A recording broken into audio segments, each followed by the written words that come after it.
सदगुरु और देव दोनों का जोड़ नहीं बनता भाई, मैं बता दूं। जो सदगुरु है वो देव नहीं हो सकते और देव सदगुरु नहीं हो सकते। देव का मतलब क्या? एक संस्कृत में दिव धातु है। दिव माने चमकना, उसी से शब्द बनता है दिव्य, चमकदार। और दिव से ही देव बनता है, दिव से ही दिवंगत भी बनता है, दिव से ही दिवम भी बनता है। दिवम माने स्वर्ग।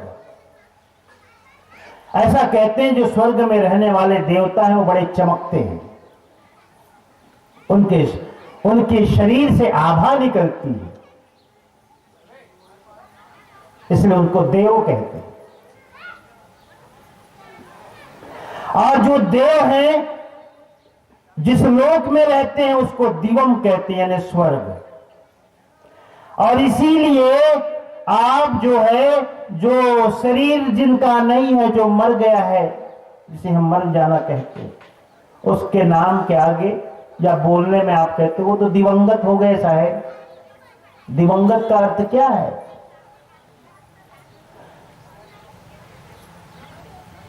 ये दिवंगत क्या है? ये दिवंगता इति दिवंगतः, स्वर्ग को गया हुआ दिवंगत। मैं कहता हूं सदगुरु देवलोक के नहीं है, सदगुरु देवता नहीं है, सदगुरु भगवान नहीं है। वो किसी लोक में नहीं रहते, स्वर्ग में नहीं रहते। इसलिए मैं बोलता हूं, आपसे कह रहा हूं कि सदगुरु और देव का जोड़ बिल्कुल नहीं बनता। यदि वो देव है तो सदगुरु नहीं हो सकती, और सदगुरु है तो देव नहीं हो सकते।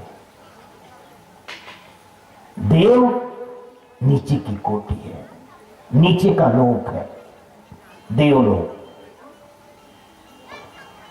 और हमारे कबीर पंथ में, विशेषकर धर्मदासी परंपरा में, सतलोक की अवधारणा है। सत्यलोक। सत्यलोक का मतलब लोक नाम स्थिति, सत्य में जिसकी स्थिति बन गई है, जो सत्य में जिसकी प्रतिष्ठा बन गई है, जो निरंतर सत्य में प्रतिष्ठित हो चुका है, स्वयं में प्रतिष्ठित हो चुका है। कल भी मैं इसलिए कह रहा था, सत्संग का मतलब क्या है? स्वयं का साथ, स्वयं का संग, यही सत्संग, सत्य का संग। जो चैतन्य है वो सत्य है, जो अविनाशी है वो त्रिकाला बाधित है। हम अक्सर देखिए, हमें भ्रांति होती है, मैं हूं, ये दो अर्थों में होता है। एक तो चैतन्य का भी बोधक है और एक मन का भी बोधक है। मन का भी बोधक है। तो अक्सर हम मन के साथ ही अपने को जोड़ते हैं, इसीलिए मन का संग हम सदा करते रहते हैं। मन के साथ ही उठना, बैठना, चलना, फिरना, खाना, पीना, सब। लेकिन जिस क्षण हम निर्विचार हो जाते हैं, जिसे ध्यान की अवस्था कहते हैं, जहां हमारा मन नहीं है, जो अमन की दशा है, निर्विचार की दशा है, शून्यावस्था है, वही सत्संग है। क्योंकि उस समय हम स्वयं होते हैं।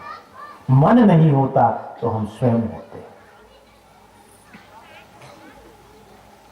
एक क्षण के लिए आप गुरु के पास बैठे हो, कोई विचार नहीं, एकदम शांत, बिल्कुल मौन। कभी कभी घटना घटती है, ऐसा नहीं। आप ये मत समझना कि सदा विचार में बह रहे होते हैं। निर्विचारता की स्थिति भी आपके मन में आती है, ऐसा नहीं है। ध्यान, मेडिटेशन, अमन का मतलब होता है निर्विचार की दशा। साहब ने जो भजन कहा है, संतों सहज समाधि भली है, उस पद में अंतिम पद के रूप में कहें कबीर, यह उन्मनी रहनी। उन्मनी रहनी क्या है?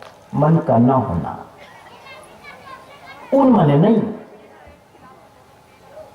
कम या नहीं।